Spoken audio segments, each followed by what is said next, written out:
For more analysis on this story, let's turn to Ivan Eland. He is the director of the Center on Peace and Liberty at the Independent Institute think tank. He joins me now from Washington. Ivan, we've seen no clear breakthrough in talks after weeks worth of diplomacy. What are your thoughts? Is the potential for war between Russia and Ukraine closer than ever? Well, it certainly is pretty close. Whether Putin will pull the trigger is the real key here. And the Russians are certainly not backing off on their demands, which are unacceptable to NATO. So, if you go back in time, the West, I think, has some blame for this by expanding a hostile alliance up to Russia's borders. But that's no excuse, on the other hand, for Putin to invade another country, Ukraine. And it depends on what he does, of course. He may not invade in the whole thing, but anything is really unacceptable in the modern world. Of change of borders by physical force is rare, and it's frowned on, of course, when he did it in Crimea.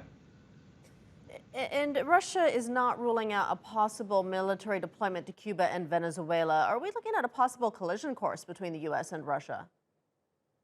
Well, I think Russia is throwing more irons in the fire because if you'll remember, the Soviets putting missiles in Cuba almost resulted in a nuclear war in 1962. The whole world was on pins and needles. This isn't quite as bad, but the Russians are basically telling the United States, listen, you push NATO up to our borders. Well, how would you like it if we violated the Monroe Doctrine and put troops in Cuba 90 miles away from Florida or Venezuela, which is in the Western Hemisphere as well? So they're just rhetorically, at least, trying to demonstrate how this makes them feel, I think.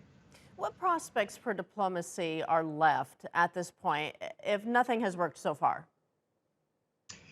Well, the U.S. was trying to broaden it out to other issues, such as return to the Intermediate Nuclear Forces INF Treaty, which Trump abandoned, and other talking about missiles and nuclear weapons and all that sort of thing, in addition to Ukraine and the fact that the alliance has a lot of troops on the the Russia border. So I really widening it out might have helped a bit, but I think really the two sides' demands are still very far apart, which worries me.